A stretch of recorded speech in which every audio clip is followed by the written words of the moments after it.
Je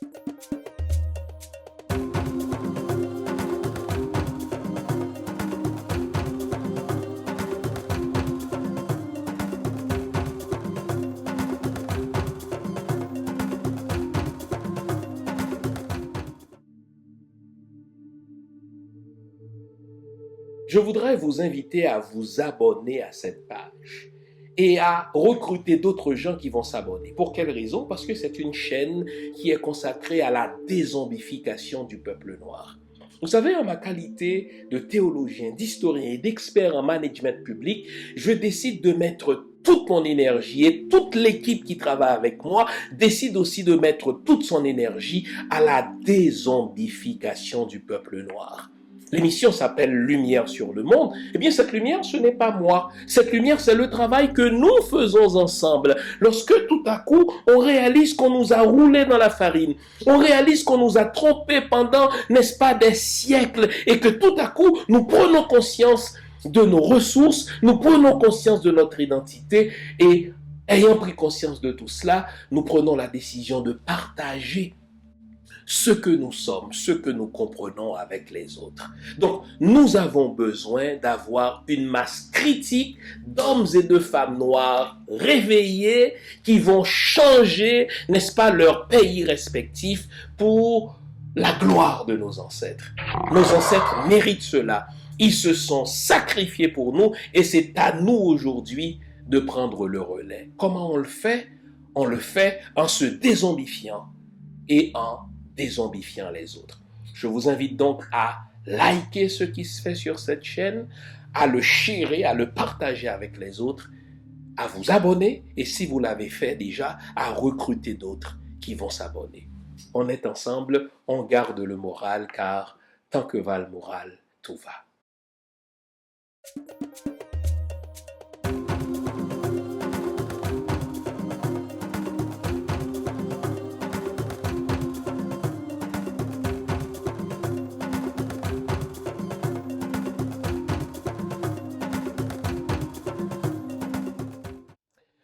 Bonjour mesdames, bonjour messieurs, bonjour le monde, bienvenue à cette autre édition de l'émission Lumière sur le monde. Comment allez-vous? J'espère que vous avez passé une bonne semaine.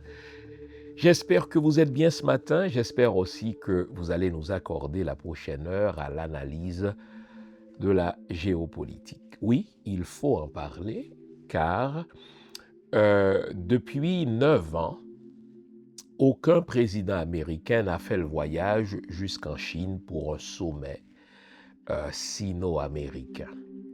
Or, voilà qu'en pleine guerre tarifaire, en pleine guerre commerciale, en pleine guerre militaire, c'est-à-dire en pleine guerre au sens premier du terme, eh bien, Donald Trump a fait le voyage jusqu'en Asie pour rencontrer son homologue Xi Jinping. La véritable question, c'est quels sont les enjeux? Pourquoi Donald Trump a-t-il ressenti le besoin de faire ce voyage? Lui qui, dès son premier mandat d'ailleurs, avait envoyé des signaux pour le moins inamicaux vis-à-vis de la Chine. Lui qui, dès les premières semaines de son second, c'est-à-dire de son dernier mandat, a lancé des hostilités tarifaires contre la Chine. À un moment donné, il avait même menacé la Chine, n'est-ce pas, de lui imposer des taxes à hauteur de 200%. Il a dû reculer, d'où le sobriquet bien mérité, quant à moi, qu'on lui colle, TACO, Trump always chickens out. Trump se dégonfle toujours, Trump finit toujours par se dégonfler.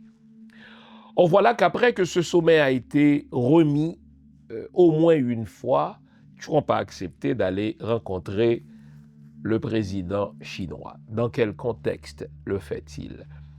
Est-ce qu'il le fait uniquement pour réchauffer les relations sino-américaines? Si oui, pourquoi tient-il à réchauffer les relations avec la Chine? Bon, au-delà de ces deux puissances, puissance économique et militaire du côté américain, puissance économique et commerciale du côté de la Chine, car techniquement la Chine n'est pas encore une puissance, voire une superpuissance militaire. Bien sûr que la Chine dispose de l'arme nucléaire, bien sûr que la Chine dispose de technologies, ma foi, asymétriques qui peuvent faire mal à des adversaires, qui peuvent faire mal à des ennemis, mais la Chine n'est pas encore une superpuissance militaire. Il s'en faudra de beaucoup. Les États-Unis demeurent, et de loin, la plus grande puissance militaire.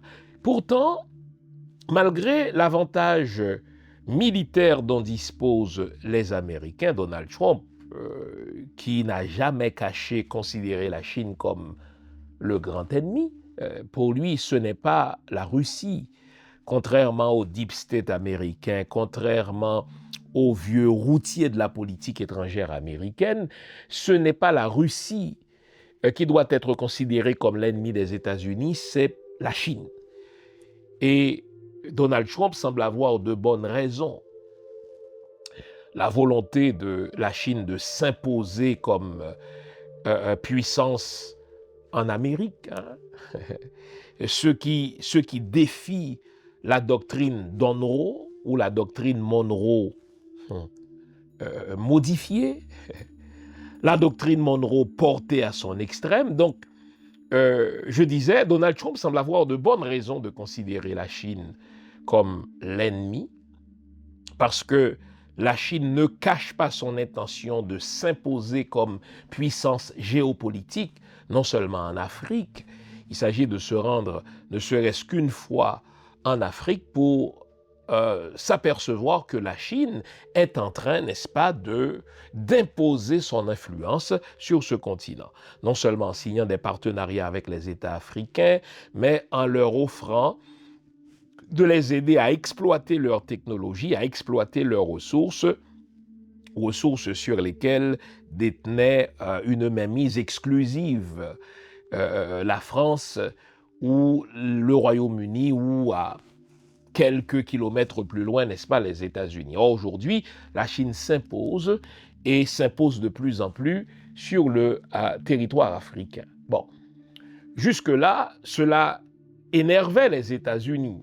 J'en veux pour preuve l'autobiographie de Hillary Clinton, dans laquelle Hillary se plaint, Madame Clinton quand même, qui était candidate à la présidence, Madame Clinton qui était chef de la diplomatie américaine, puisqu'elle était, n'est-ce pas, secrétaire d'État, eh bien, elle s'est plainte dans son autobiographie de l'influence de la Chine sur le continent africain, la Chine qui construit des infrastructures en Afrique, l'Afrique qui signe des partenariats d'exploitation minière avec les pays africains. Jusque-là, on sait que l'influence de la Chine en Afrique énervait pas mal, n'est-ce pas, les États-Unis, mais ce qui énerve encore plus les États-Unis, c'est le désir, ce qu'on appelle la fameuse route de la soie, n'est-ce pas? C'est le désir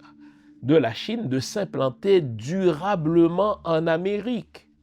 Vous ne le savez peut-être pas, mais ça, vous devriez le savoir. Pendant ces fameuses sanctions américaines sur le pétrole vénézuélien, eh bien, le Venezuela exportait, n'est-ce pas, son pétrole jusqu'à 80%, devinez où? En Chine. Cela offrait un double avantage aux deux pays, donc d'abord au Venezuela de contourner les sanctions américaines parce que la Chine n'avait que faire des sanctions américaines, mais cela permettait à la Chine de s'implanter en Amérique, qui est considérée comme la cour arrière des Américains. C'est prétentieux, mais sa puissance militaire aidant, eh bien, l'État américain a réussi à faire croire à tout le monde que l'Amérique, quand on dit l'Amérique, c'est toute l'Amérique, devrait appartenir aux Américains. Bon. Mais la Chine ne s'est pas contentée de signer des accords commerciaux avec le Venezuela. La Chine a signé plein d'autres traités avec d'autres pays. des Amériques. Là, on parle du Brésil, on parle de la Colombie, on parle du Panama. Et quand on dit Panama, on pense réflexivement à ce canal tellement névralgique pour l'exportation des produits américains vers le monde. Et la Chine est allée jusqu'à signer des accords avec le Panama. Et donc c'était ça, la goutte qui a fait déborder le vase.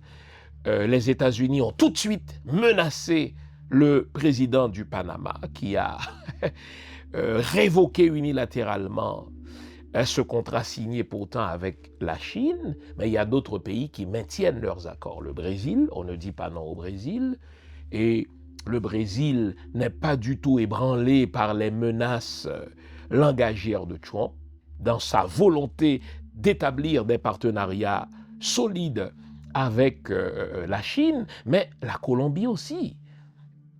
La Chine construit des métros, la Chine construit des infrastructures, n'est-ce pas, routières partout en Colombie, et les Colombiens aiment ça.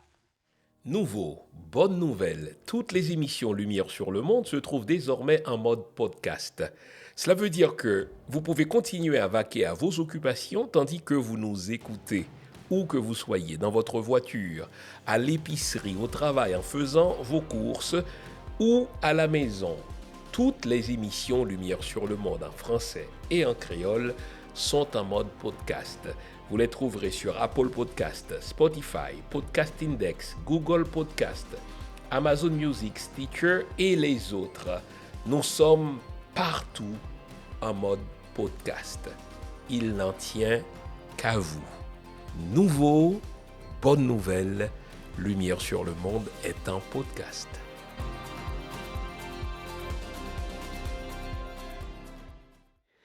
Une nouvelle, dans cette perspective, est passée sous le radar, c'est qu'il y a à peine quelques mois, les États-Unis ont convoqué les chefs d'État, j'ai dit bien convoqué, comme des mineurs, des chefs d'État des pays de l'Amérique pour les mettre en garde contre leur volonté de signer des contrats avec la Chine. De ce nombre, on comptait entre autres, n'est-ce pas, le Panama. Le Panama qui avait pourtant signé, je viens de le dire, une entente avec la Chine, a dû révoquer cette entente parce que Donald Trump est allé jusqu'à menacer ces pays-là de les envahir.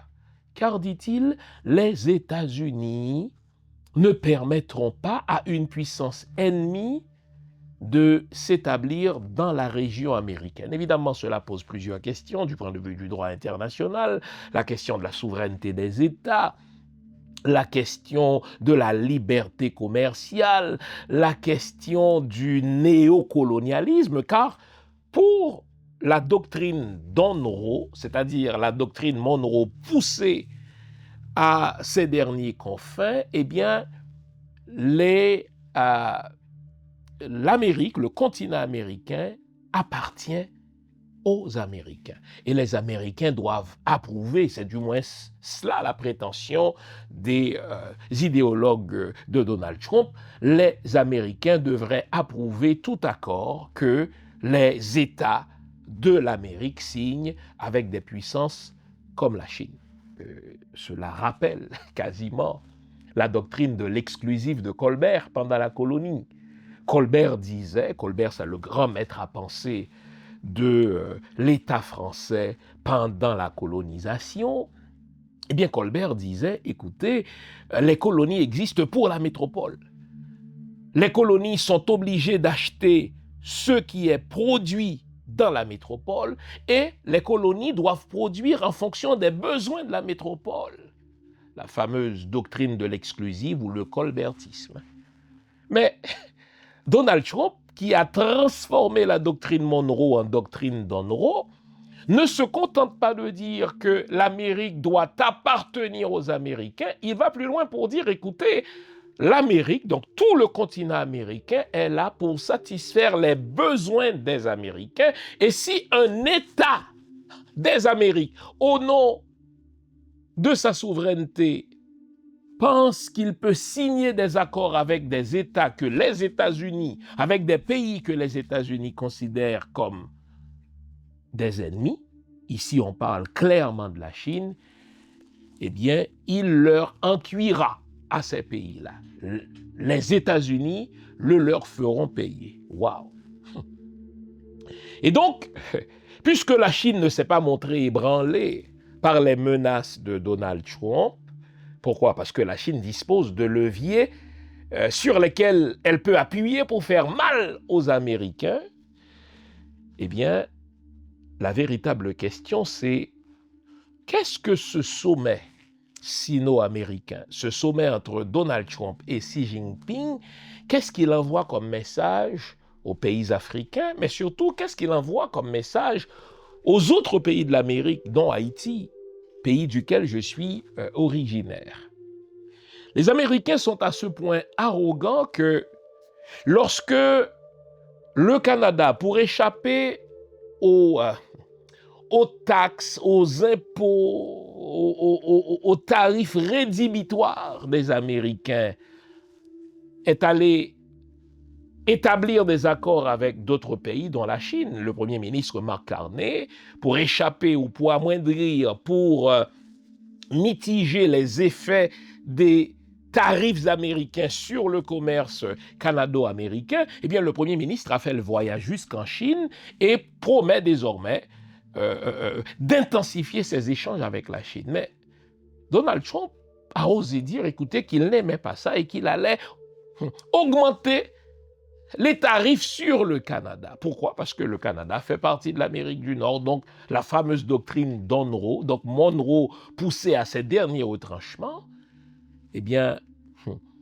Donald Trump a effectivement augmenté ses tarifs. Et donc, pour Donald Trump, les États-Unis sont une métropole et tous les pays de l'Amérique sont des colonies. Et les colonies sont là pour servir les intérêts de la métropole. On ne parle pas seulement ici d'empire, on parle d'une espèce de néocolonialisme qui se fie du droit international et qui veut que l'Amérique, toute l'Amérique, appartienne aux Américains. Donc Donald Trump a fait ce voyage jusqu'en Chine pour faire comprendre à la Chine que les États-Unis ne plaisanteront pas et que tous les pays de l'Amérique qui oseront signer avec la Chine, il leur en cuira. Les États-Unis le leur feront payer. Et c'est dans cette perspective-là qu'il faut comprendre le kidnapping, donc l'enlèvement de Maduro. C'est dans cette perspective-là qu'il faut comprendre la menace de Donald Trump d'envahir Cuba. Et il l'a dit, Donald Trump, le pétrole du Venezuela est à nous. Nous allons avec ce pétrole-là devenir riches. Et je vous disais la semaine dernière que depuis les années 40, sous le président Estimé notamment, lorsque l'État haïtien a commencé à s'intéresser, à faire savoir ce que le sous-sol haïtien détenait, pétrole et autres ressources rares, eh bien, je vous l'ai dit, des ministres sont morts. De hauts fonctionnaires de l'État haïtien ont été retrouvés morts dans un hôtel, entre autres, n'est-ce pas, en République dominicaine, sous Jean-Claude Duvalier, parce que ce haut fonctionnaire, à l'instigation du président d'alors, Jean-Claude Duvalier, voulait savoir ce que contenait notre sous-sol. Et les États-Unis ne l'ont pas caché, les ressources haïtiennes, les ressources que détient le sous-sol haïtien, ce sont des ressources stratégiques des États-Unis, il ne faut pas y toucher.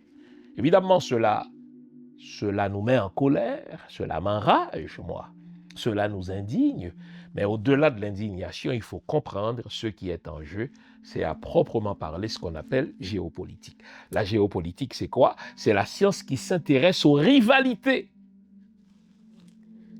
que se livrent les puissances pour le contrôle d'un certain territoire et surtout pour le contrôle du pouvoir et le contrôle des ressources. On a mis la table, les amis. Le titre de l'émission, vous l'avez vu, sommet sino-américain, quels sont les enjeux pour les petits pays?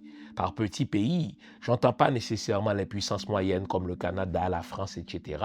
J'entends surtout les pays africains, les pays des Amériques, en particulier Haïti. Vous connaissez le rituel, je vous invite à vous offrir une bonne tasse de thé, une bonne tasse de café, une bonne tasse de chocolat chaud. Offrez-vous tout ce qui est de nature à vous garder éveillé, car aujourd'hui encore, nous allons nous dire les vraies affaires. À tout à l'heure, les amis.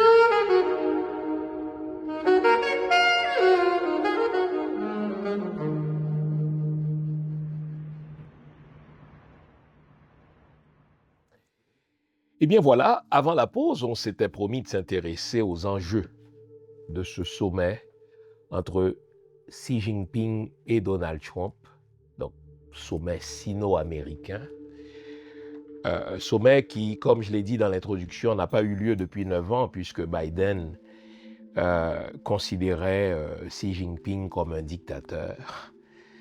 Et donc lui, il ne s'est pas rendu compte, il ne s'est pas rendu jusqu'en Chine parce qu'il voulait donner l'impression que la Chine n'est pas importante. Et donc, il ne s'est pas rendu compte de la progression de la Chine dans sa volonté de redessiner ce que les politologues, ce que les politistes appellent la nouvelle route de soie chinoise.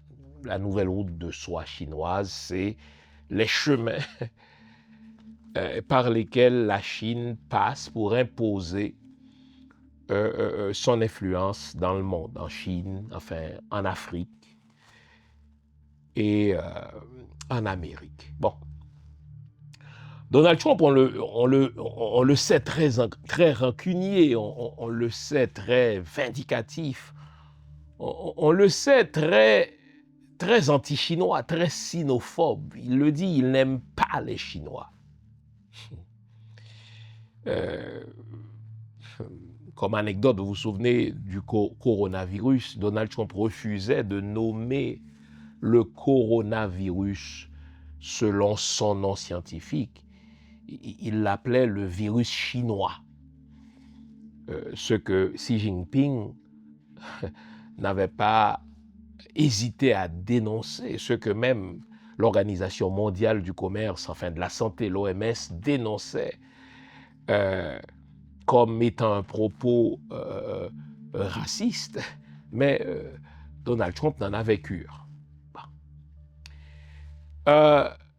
Dans son deuxième mandat, donc son second mandat pour être plus clair, dès les premières semaines, il lançait ses hostilités tarifaires contre la Chine. À un moment donné, jusqu'à 200% de taxes étaient imposées sur certains produits chinois qui sont importés aux États-Unis. Donald Trump a une obsession du déficit commercial que subissent les États-Unis par rapport à la Chine. Déficit commercial au terme duquel, et c'est même le sens du mot en économie, la Chine exporte beaucoup plus vers les États-Unis que ces derniers n'en exportent vers la Chine. C'est-à-dire, les États-Unis importent beaucoup de produits de la Chine, tandis que la Chine importe très peu de produits américains. Vous n'avez qu'à vous promener aux États-Unis pour vous rendre compte qu'à peu près tout ce qui se trouve sur les tablettes d'un Walmart, par exemple, à peu près tout cela vient de la Chine. Et Donald Trump n'aime pas ça. Pour lui, les États-Unis sont en train de se faire voler leur argent par par la Chine. En plus, ça on le sait en économie, la Chine garde artificiellement sa monnaie très basse, de manière à faciliter ceux qui veulent faire des affaires en Chine. Donc c'est toute une pensée que cette révolution chinoise. On n'hésite plus aujourd'hui à parler du capitalisme chinois. Pourtant, la Chine, sur papier, idéologiquement, c'est un pays communiste. Et pourtant, on va parler en économie du capitalisme chinois, car la Chine fait du capitalisme autrement et s'impose. La Chine est l'un des pays à avoir cumulé beaucoup plus de dollars que n'importe quel autre. Les États-Unis ont une dette à la Chine, donc une partie de la dette souveraine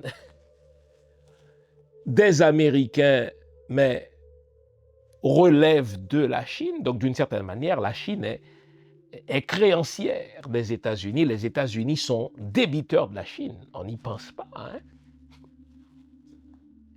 Et donc, pour Donald Trump, c'est un non-sens que d'avoir une puissance émergente. Techniquement, la Chine n'est pas, d'un point de vue économique, considérée comme un pays développé.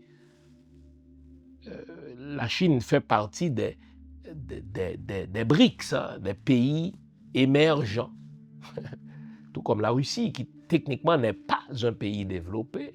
Eh bien, Donald Trump dit, c'est un non-sens que la Chine nous inonde de ses produits, tandis que nous, on arrive à peine à exporter nos produits vers les Chinois. En sorte que la politique étrangère des États-Unis vers la Chine est une politique hostile. Donald Trump ne l'a jamais caché.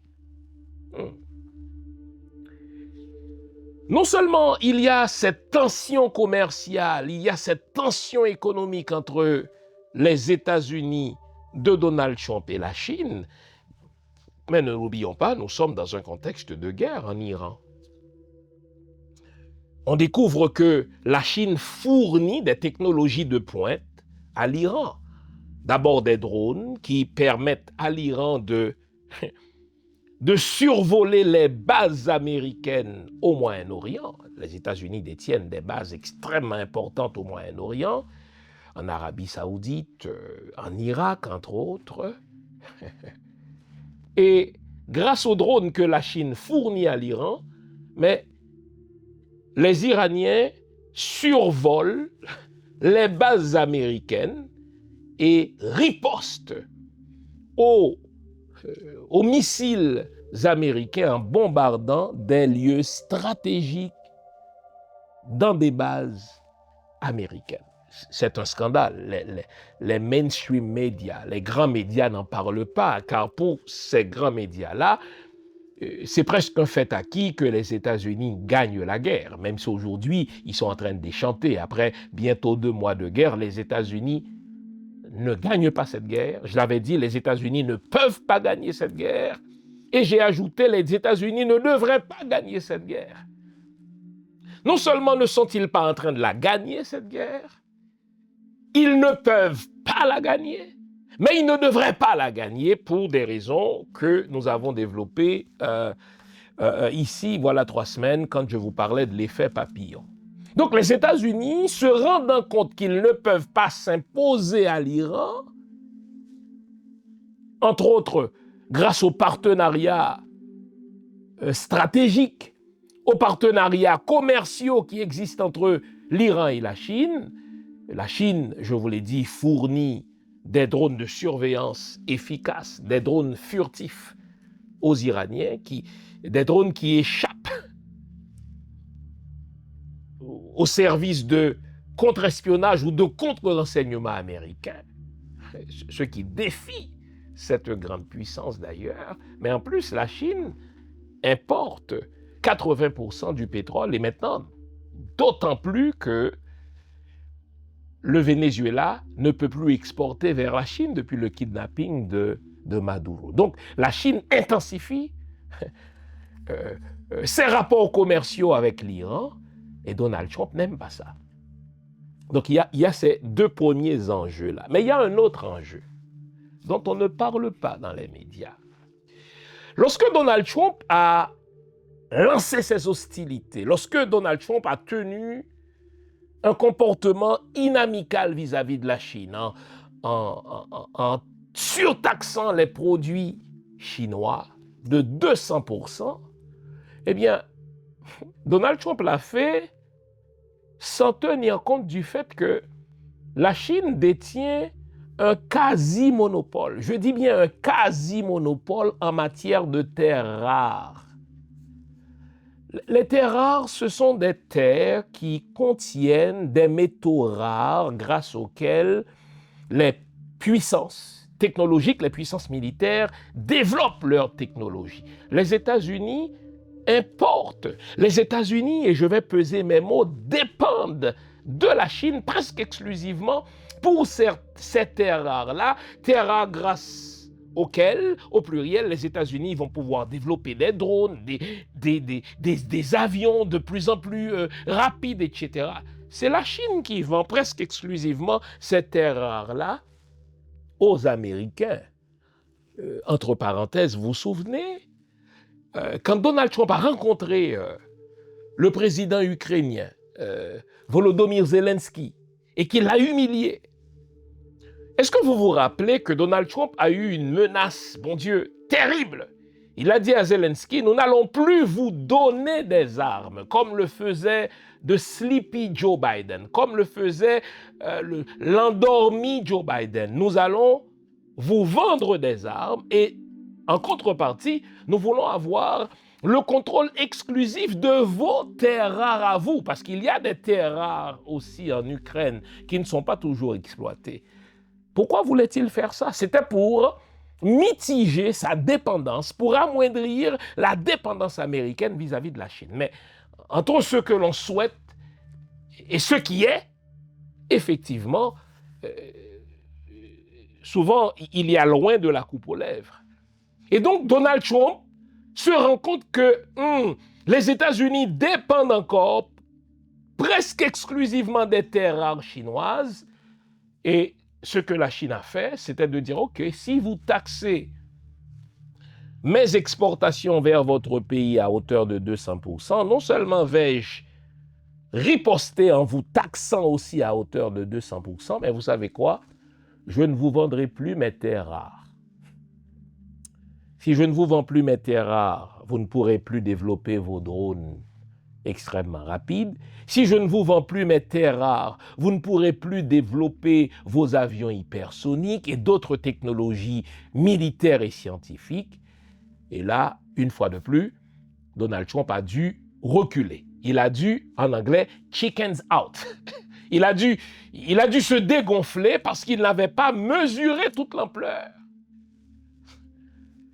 des leviers dont la Chine pouvait disposer en riposte, en représailles, c'est le terme technique, à ces tarifs rédhibitoires. Donc, il y a cet enjeu-là. Donc, il y a l'enjeu de la guerre en Iran, il y a l'enjeu de ces terres rares, mais un troisième enjeu, c'est pour ça que je vous ai parlé de la route de la soie, la Chine veut s'établir en Amérique. C'est très intéressant que à chaque fois qu'il y a guerre, qu'on appelle des grandes guerres, il y a toujours un redécoupage du monde par les vainqueurs. Je vais reprendre ce que je vous ai dit là. À chaque fois qu'il y a guerre, à chaque fois qu'il y a virage énergétique, il y a toujours un redécoupage du monde par les pays puissants. Et cela, au moins dès le XVIIe siècle, hein, même avant, bien sûr, même avant. Les fameuses guerres entre l'Espagne et le Portugal se sont soldées par quoi? Par un redécoupage de l'Afrique. Le Portugal est allé demander au pape la bénédiction d'envahir l'Afrique, et d'en faire une terre d'esclavage et d'exploitation à perpétuité au nom du fait que ces Africains-là ne sont pas tout à fait des humains, en tout cas ils ne sont pas des enfants de Dieu, ils ne sont pas des chrétiens, c'est nous les chrétiens qui devons les dominer. Et dès que le pape a accordé cette bénédiction, n'est-ce pas, au Portugal, mais il a dû l'accorder aussi à l'Espagne et aux autres puissances françaises qui se sont toutes, enfin aux autres puissances européennes, dont la France, le Royaume-Uni, à peu près tous les pays de l'Europe, l'Italie, elles se sont toutes ruées, ces puissances-là, sur l'Afrique, pour n'en jamais sortir. C'est dès la fin du Moyen-Âge, nous sommes au XVe siècle.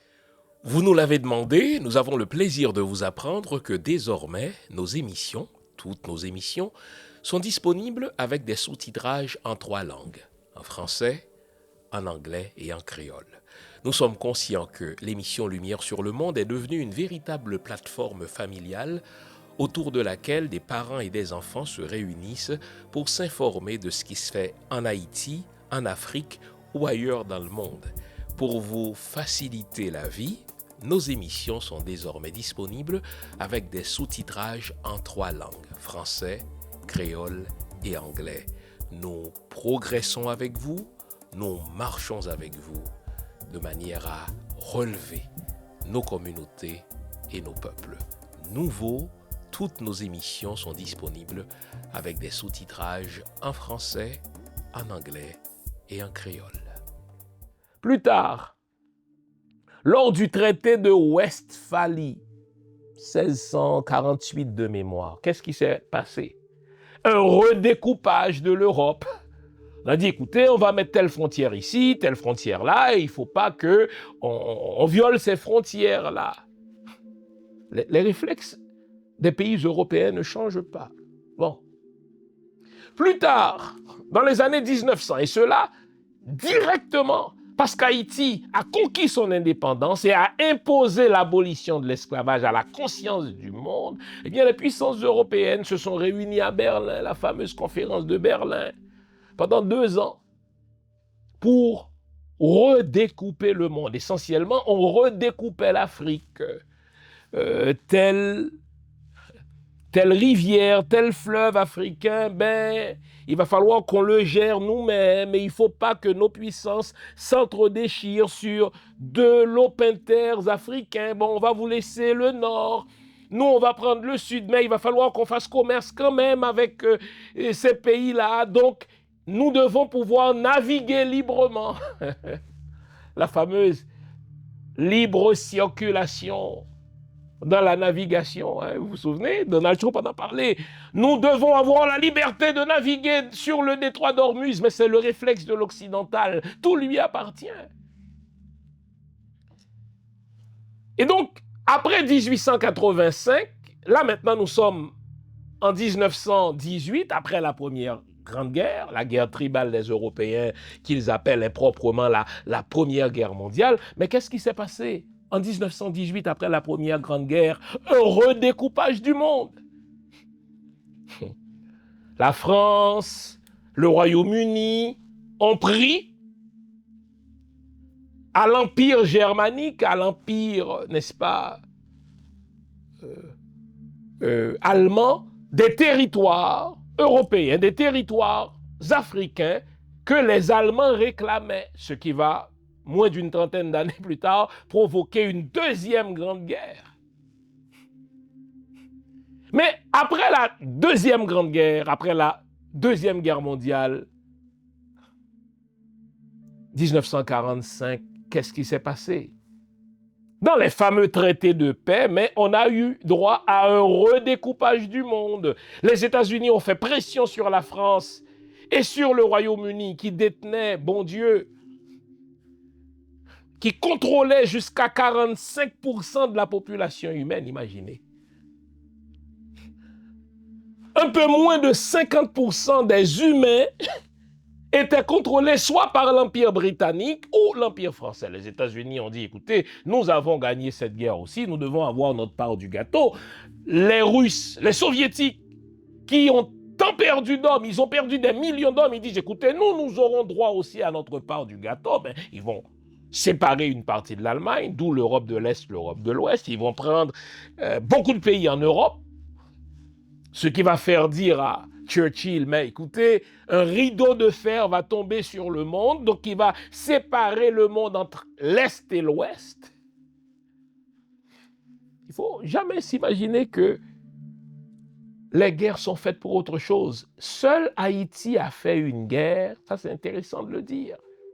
Seul Haïti a fait une guerre au nom d'idéaux.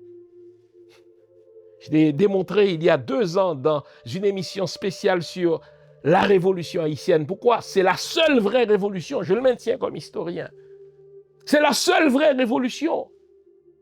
Les Français ont fait leur révolution en 1789 afin de devenir propriétaires parce que toutes les terres appartenaient à la royauté qui les donnait à la noblesse et qui embauchait le reste du monde, le tiers-État. Et donc, le tiers-État, la majorité des Français ne pouvaient pas être propriétaires puisque le roi était le propriétaire originaire. D'ailleurs, aujourd'hui encore, même dans des États avancés, vous savez, au Canada, les terres qui ne sont pas à des propriétaires privés appartiennent à la couronne. Quand vous étudiez en droit ici, quand on vous parle par exemple, mais des terres de la couronne, ça veut dire c'est des terres qui appartiennent à la royauté. Mais le roi n'a jamais travaillé. Vous connaissez ma perception des monarques, c'est des parasites. En tout cas, quand je pense à des monarques britanniques, c'est des gens qui n'ont jamais travaillé, pas un seul putain de jour de leur vie. Mais pourtant, les terres au Canada, les terres dans les dominions anglais, les terres dans les pays du Commonwealth appartiennent à la couronne. Et je disais, seul Haïti a fait une vraie révolution pour des idéaux.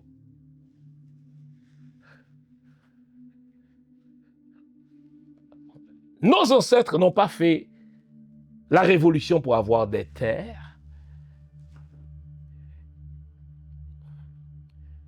J'ai eu un débat plus ou moins animé avec un certain intellectuel haïtien qui a osé profaner le nom de Dessalines en disant que Dessalines a été tué parce qu'il prenait la terre des gens du Sud. Ben, Dessalines n'avait pas besoin de terre, voyons.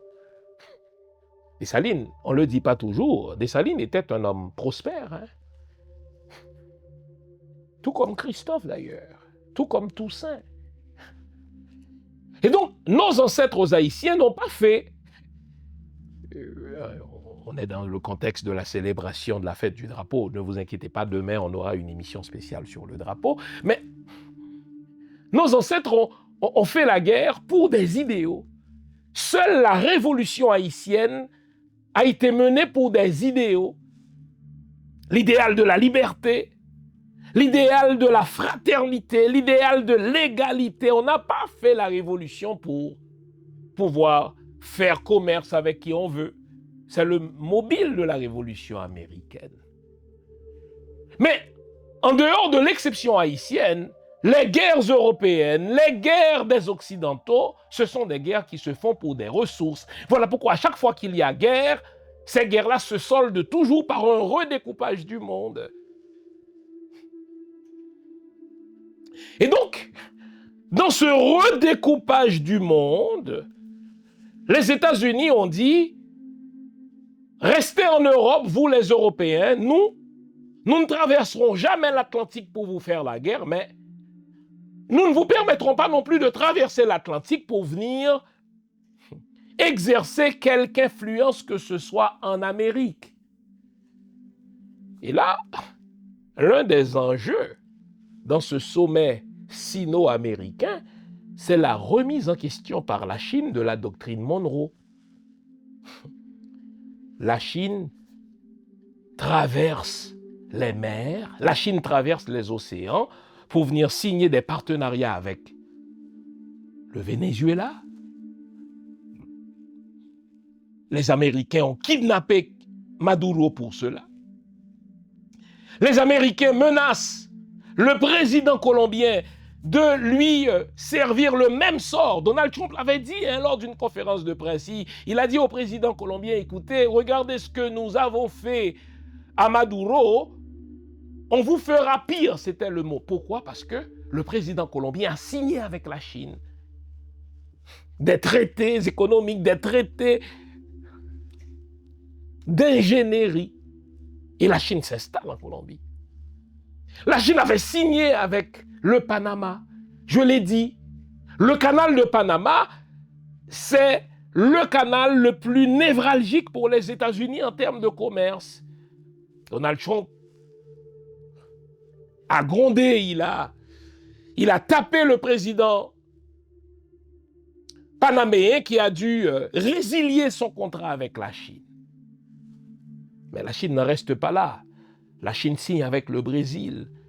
La Chine, je vous en parlais la semaine dernière, veut des partenariats avec Haïti pour la construction d'aéroports, pour l'électrification, pour des infrastructures routières en matière de transport.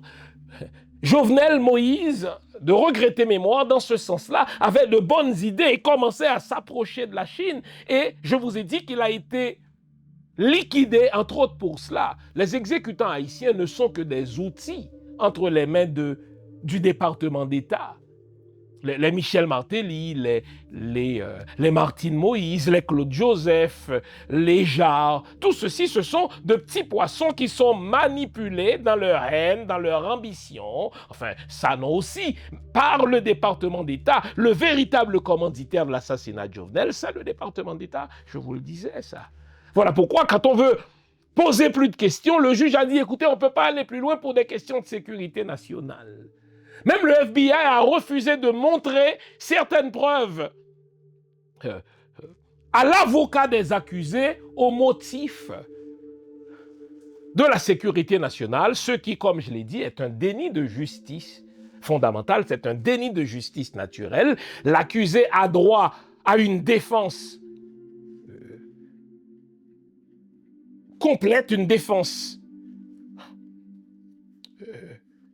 équitable, et pour cela, l'accusé doit avoir accès à ce qu'on lui reproche. Mais les États-Unis en décident autrement. Donc, Trump a fait le voyage jusqu'en Chine pour sonder la détermination des Chinois à solidifier leur fameuse route de soie, c'est-à-dire à solidifier leur influence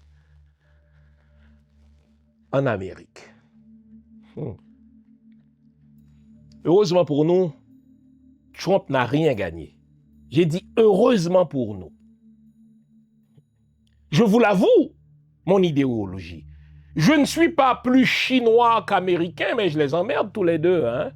Mon ancêtre, l'empereur Jean-Jacques Dessalines, quand il était général en chef des armées Inca, c'est-à-dire des armées révolutionnaires qui ont botté le cul à l'armée de Napoléon de Saint-Domingue, lorsque en mai 1803, il promettait aux soldats haïtiens, c'est une façon de parler, aux soldats domingois, puisque Haïti n'avait pas encore retrouvé le mot Haïti, il leur promettait de leur donner l'indépendance, mais il a écrit au gouverneur de la Jamaïque, et par le gouverneur de la Jamaïque, il a fait connaître à l'Angleterre, au Royaume-Uni d'alors, sa volonté de conquérir l'indépendance de l'île.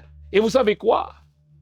Le Royaume-Uni, enfin l'Angleterre, a rapidement écrit au général en chef Jean-Jacques Dessalines pour lui offrir le protectorat britannique.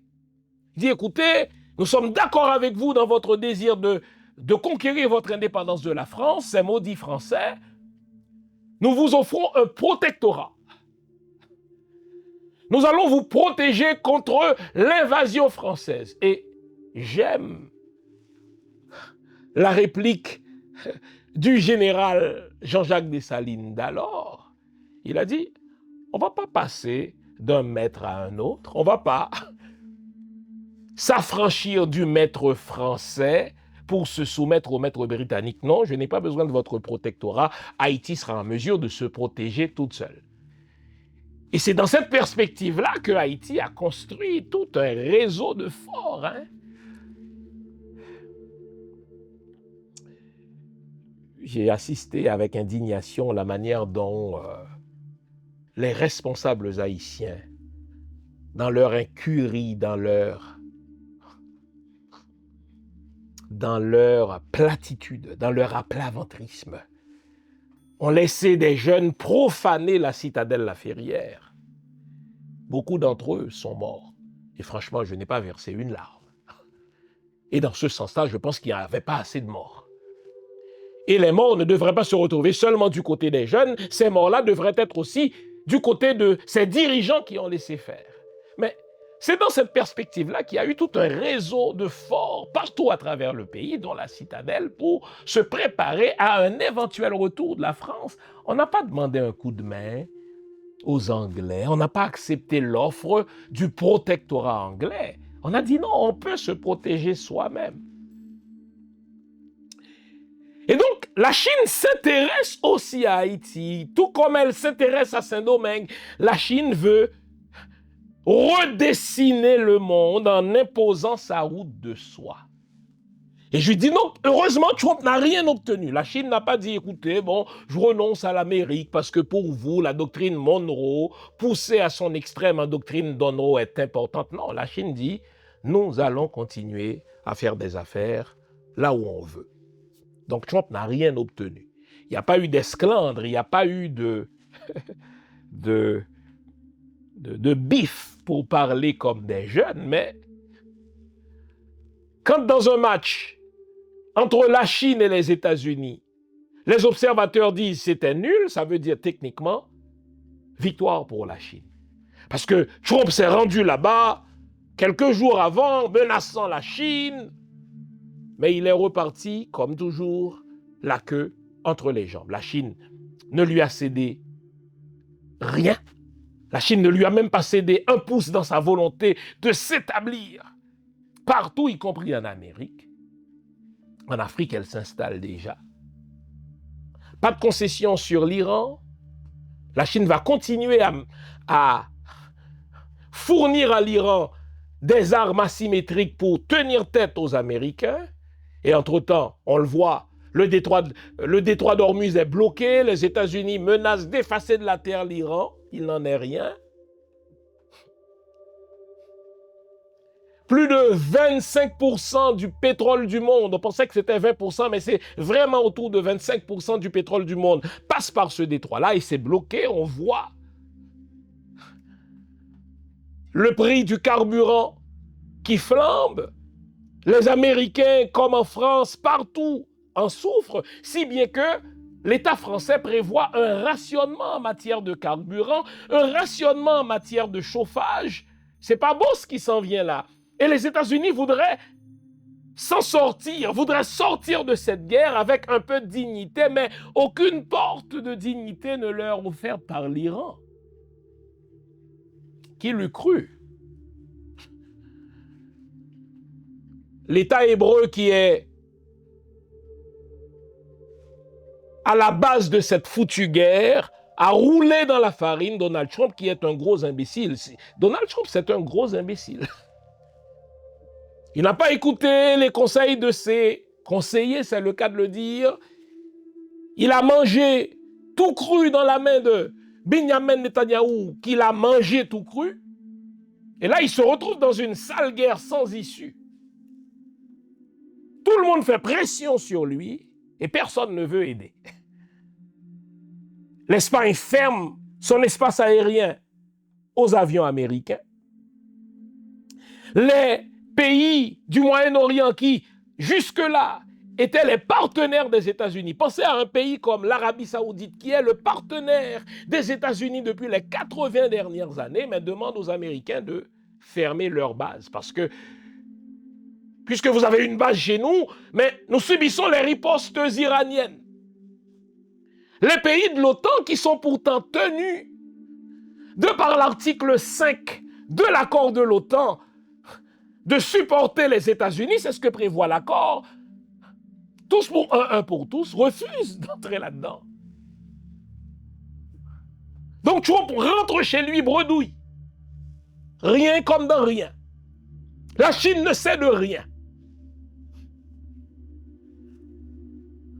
Vous m'envoyez tout heureux. Pourquoi? On va en parler après la pause. À tout à l'heure, les amis.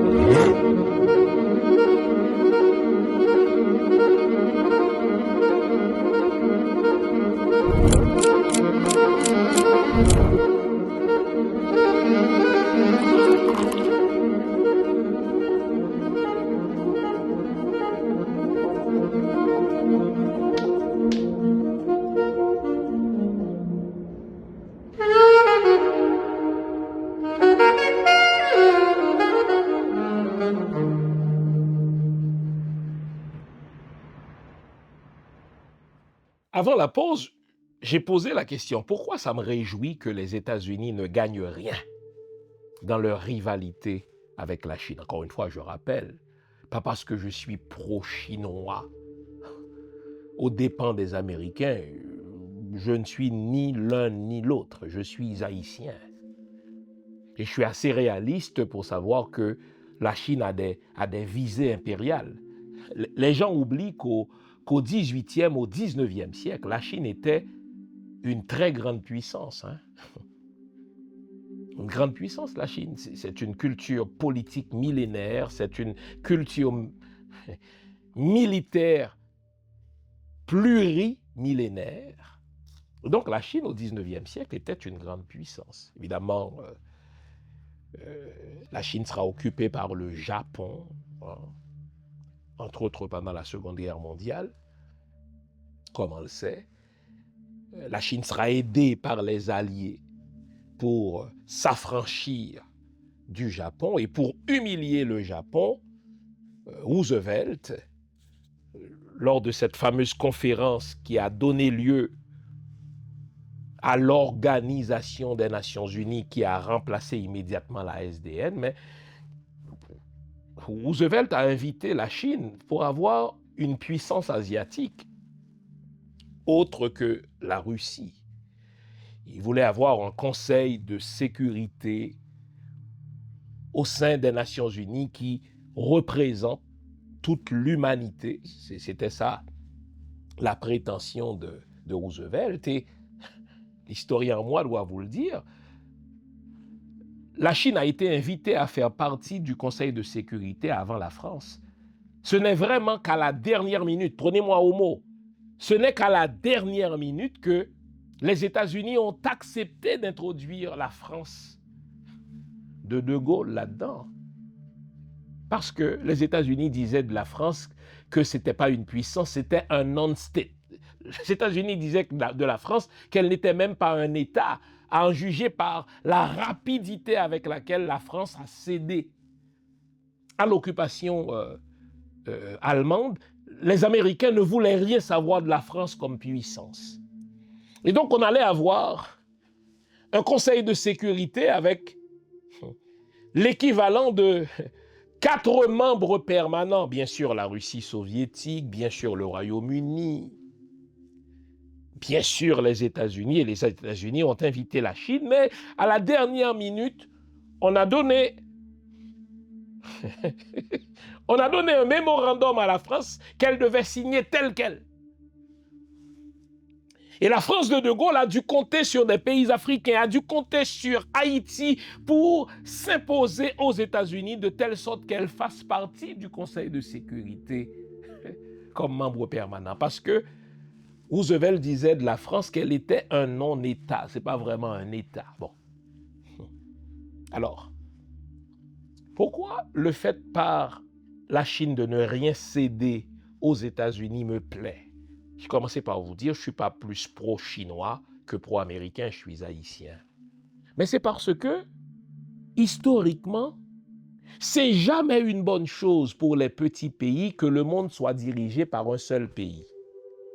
Je peux même vous remonter le fleuve du temps à Rome, quand Rome était considéré comme le caput mundi, quand Rome était considéré comme la tête du monde, ce n'était pas une bonne chose pour les petits pays, parce que quand vous avez une puissance qui est si avancée par rapport aux autres, qu'elle peut envahir n'importe quel autre pays sans contrepoids, c'est jamais bon. Et mes ancêtres l'ont compris, ça. Le grand Toussaint Louverture, le magnifique Toussaint Louverture, dont je suis biographe, a dit, écoutez, les petits pays doivent trouver leur place dans les conflits entre les grandes puissances. Et le gouverneur Toussaint Louverture comprenait que Haïti doit faire sa place grâce au conflit existant entre la France et le Royaume-Uni. Quand les puissances moyennes s'entendent avec les États-Unis, ça ne fait pas mon affaire, moi. Parce que quand les États-Unis s'entendent avec la France, quand les États-Unis s'entendent avec le Canada, quand les États-Unis s'entendent avec le Royaume-Uni, qu'est-ce qui se passe? Mais la France fait tout ce qu'elle veut en Afrique et il n'y a pas de contrepoids. Le Royaume-Uni fait tout ce qu'il veut, il n'y a pas de contrepoids, mais dès qu'il y a une puissance émergente qui défie la puissance régnante, les petits pays peuvent commencer à se faire une place sans avoir le souci de se faire envahir parce que cette grande puissance a du pain sur la planche. Je vous l'avais dit il y a 2 semaines, la fameuse théorie du papillon que je vous expliquais. Si les États-Unis avaient gagné leur guerre en Iran en 4 jours comme ils avaient naïvement et de manière imbécile imaginé, mais dès la fin de cette guerre, les États-Unis auraient envahi Cuba et probablement Colombie et sûrement ils maintiendraient un contrôle beaucoup plus acerbe sur Haïti. Heureusement que l'Iran leur tienne tête. Et il faut souhaiter que l'Iran les humilie, les Américains. Pour quelle raison? Parce que Che Guevara le disait, il faut allumer tant de feux dans le monde que les puissances impérialistes n'aient pas suffisamment de pompiers pour les éteindre. Ça, c'est le mot de Che Guevara, qui est le meilleur. Pas à la même hauteur que mes 3 plus grands, évidemment, le gouverneur Toussaint Louverture, l'empereur Jean-Jacques Dessalines et le roi Christophe, bien sûr. Bon. Et donc, si je me réjouis que la Chine résiste aux Américains, c'est parce que c'est dans les interstices des rivalités entre les puissances que les petits pays peuvent faire leur place. Et c'est grâce à cette rivalité-là que les petits pays peuvent avoir la paix. Imaginez si Donald Trump était un Donald Trump triomphant et invincible.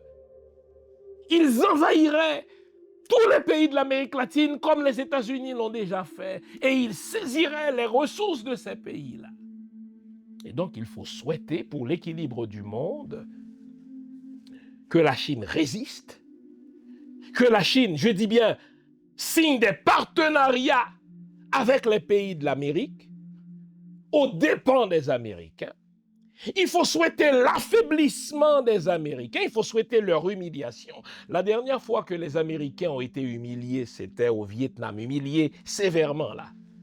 Mais là, ils sont en train de subir une autre humiliation. Il faut souhaiter que cette humiliation dure au moins jusqu'au mois de novembre. Parce que c'est jamais une bonne chose que le monde soit dirigé par une seule puissance. Il faut qu'il y ait plusieurs puissances. Il faut souhaiter le renforcement de la Russie. Il faut souhaiter le durcissement de la Chine dans sa volonté d'imposer une route de soie. Il faut souhaiter un affaiblissement des Américains. Il faut souhaiter un affaiblissement ou la division des puissances moyennes. Quand l'Espagne dit aux États-Unis, je ne vous permets pas de traverser mon espace aérien pour aller bombarder l'Iran. Quand la France, ça c'est une nouvelle qui est passée sous le radar, a dit aux États-Unis, je vous permets d'utiliser mon espace aérien seulement pour vous défendre contre des attaques, non pas pour attaquer. Ça c'est gros ça. Donc, vous réalisez les amis, et La Rochefoucauld l'avait dit au XVIIe siècle que les vertus se perdent dans les intérêts comme les fleuves dans les mers. Il ne s'agit pas de pays qui ont des vertus, on va se supporter comme membre de l'OTAN. Non, c'est des intérêts. Ici, les intérêts de la France, du Royaume-Uni, c'est de s'approvisionner en pétrole. Donald Trump les emmerde, mais il tourne le dos à l'accord de l'OTAN et la France négocie. Avez-vous entendu ça? La France négocie individuellement. Emmanuel Macron, le président français, a appelé le président iranien pour négocier un je ne sais quoi de manière à permettre à ces bateaux de traverser le détroit d'Ormuz car la France a besoin de pétrole. Oui, la France fait un pied de nez à Donald Trump et négocie en catimini avec l'Iran. Tant mieux, les amis. La division des puissances moyennes fait l'affaire des petits pays. La division ou l'humiliation des grandes puissances par les puissances émergentes fait l'affaire des petits pays. Bon. La question en terminant, c'est saurons-nous en profiter? Bien sûr que certains pays africains sauront en profiter. Je pense à certains pays qui ont à leur tête des hommes comme Traoré, pas vrai? Mais après une telle analyse, l'intégrité intellectuelle me commande de vous dire qu'Haïti ne saura pas en profiter parce que nous sommes dirigés par des imbéciles. Le dernier imbécile en date, c'est Alix Didier Fils-Aimé. J'ai eu une discussion corsée, je dois vous le dire, avec l'un des membres du défunt CPT, parce que je les ai traités de voleurs, ces gens-là. Et l'un d'entre eux m'a appelé pour dire « Ouais, mais je ne suis pas voleur. » J'ai dit « Mais vous êtes voleur. » Qu'est-ce qu'un voleur? C'est quelqu'un qui ne livre pas ce pourquoi il est payé. Et le CPT a pris le pouvoir sur la base d'un accord. Ils ont profité des avantages du pouvoir sans livrer. Ils sont des voleurs. Et je dis que ce contexte géopolitique qui devrait servir d'opportunité pour des pays comme Haïti, malheureusement, ça va être une opportunité ratée comme la plupart du temps. Pour quelle raison? Parce que nous avons des nains comme dirigeants. Parce que nous avons des vassaux, des imbéciles, des sous-fifres comme dirigeants.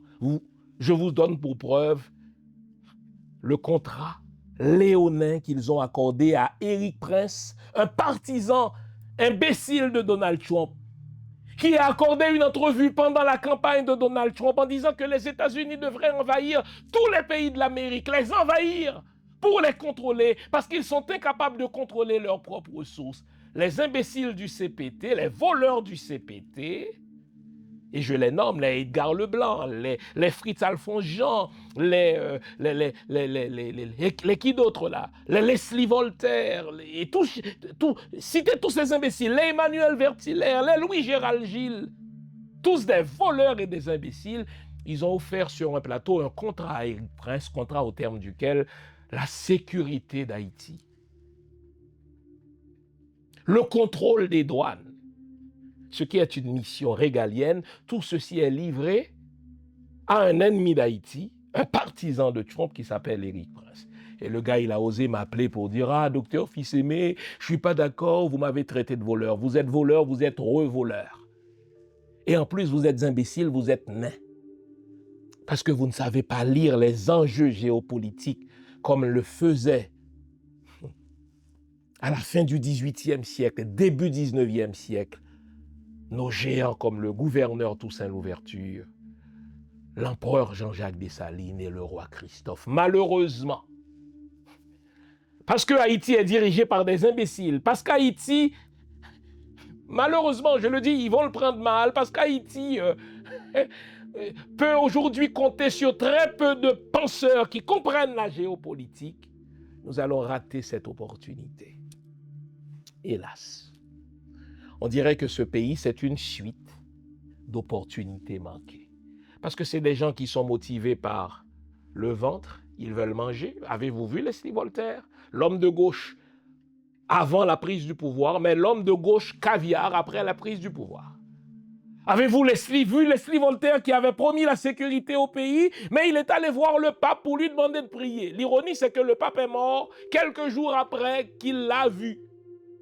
Et l'imbécile Didier Fils-Aimé refait le même trajet. Il est allé demander au pape de prier pour qu'Haïti gagne. Mais je vous emmerde, espèce d'imbécile. Et après, ils vont m'appeler pour dire, ah, docteur Fils-Aimé, vous m'avez traité d'imbécile. Vous êtes archi-imbécile. Vous êtes des archi-voleurs. Bande de crétins, je vous emmerde. Vive Haïti. Vive nos ancêtres. Vive l'espoir. Car je forme le vœu que ce pays-là soit dirigé un jour par des gens qui comprennent les enjeux politiques. Des gens dont le mobile premier n'est pas de se remplir le ventre parce que ce problème-là est réglé. Je forme le vœu que ce pays soit géré par des gens qui comprennent les enjeux et qui veulent servir les grands idéaux des Saliniens plutôt que de se servir eux-mêmes. Gardons le moral, car tant que va le moral, tout va. Bonne semaine, vive Haïti. Au revoir.